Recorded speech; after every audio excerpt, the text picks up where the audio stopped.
Un bon acheteur doit-il être radin? Ça peut pas faire de mal, un sou est un sou.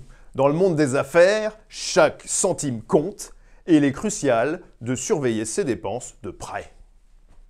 Premièrement, être radin permet de maximiser les économies. En négociant chaque centime, un acheteur peut réduire les coûts de manière significative, ce qui peut avoir un impact important sur les marges bénéficiaires de l'entreprise.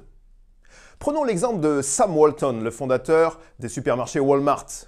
Connu pour son sens aigu de l'économie, Walton était célèbre pour sa frugalité.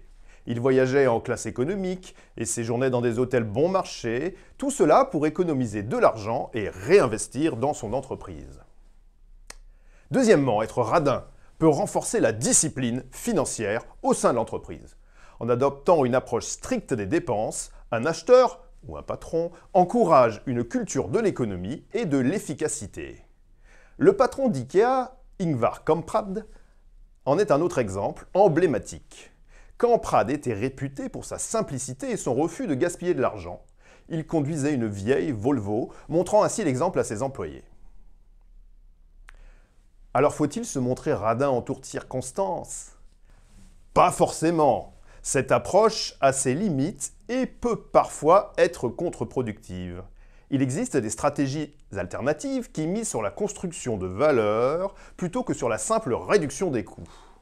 L'une de ces stratégies consiste à investir dans des relations à long terme avec les fournisseurs.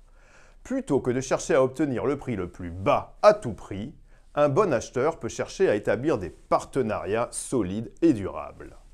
Cela peut conduire à des avantages mutuels comme des conditions de paiement plus favorables, une meilleure qualité des produits et des innovations conjointes. Le groupe français L'Oréal, par exemple, est connu pour ses relations étroites avec ses fournisseurs, ce qui lui permet de garantir une qualité exceptionnelle et des délais de livraison fiables. Une autre stratégie est de se concentrer sur la création de valeur ajoutée. Plutôt que de réduire les coûts à tout prix, un bon acheteur peut chercher à maximiser la valeur des produits ou des services achetés. Cela peut passer par l'innovation, la qualité ou le service client.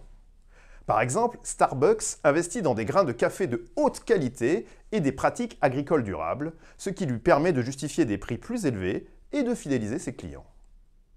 Il est également important de considérer l'impact à long terme des décisions d'achat. Parfois, payer un peu plus cher pour un produit de meilleure qualité peut s'avérer plus économique à long terme, en réduisant les coûts de maintenance ou de remplacement.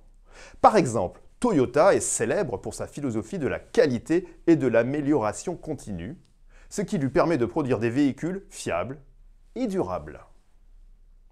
En conclusion, bien qu'un bon acheteur puisse parfois être perçu comme radin, il est essentiel de trouver un équilibre entre la réduction des coûts et la création de valeur. Un bon acheteur n'est pas forcément radin, mais il ne sera jamais panier percé.